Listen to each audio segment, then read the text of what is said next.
that's in New York, of all places, as well. Remember, they got to use that language.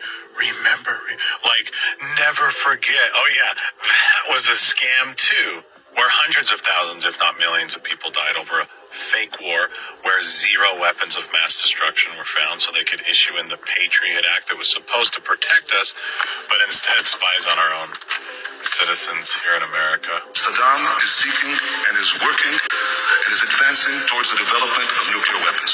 No question whatsoever. They lied. Okay. They said there were weapons of mass destruction. There were none, and they knew there were none. There were no weapons of mass destruction. All right. No question whatsoever. I wrote a book in 1995, and I said that if the West doesn't wake up to the suicidal nature of militant Islam, the next thing you'll see is the militant Islam is bringing down the World Trade Center. Please just take a couple seconds to look at this guy, too.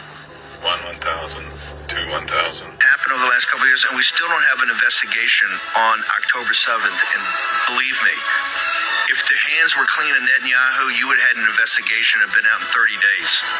And although this video did get scrubbed on his channels and some places on YouTube, I'm just glad that Charlie Kirk saw it for what it was, a deep state scam, October 7th. How did these guys not know this was taking place? So I've been to Israel many times. The whole country's a fortress.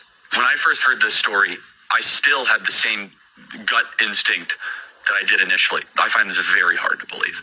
I've been to that Gaza border. You cannot go 10 feet without running into a 19-year-old with an AR-15 or an automatic machine gun that is an IDF soldier.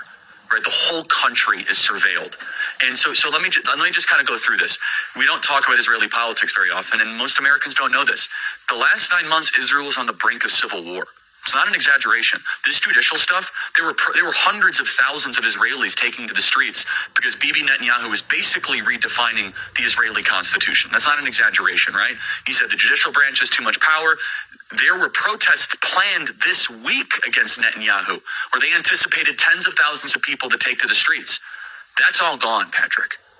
Netanyahu now has an emergency government and a mandate to lead. I'm not willing to go so far that saying that Netanyahu knew or there was intelligence here, but I think some questions need to be asked. Was there a stand down order? Was there a stand down order? 6 hours?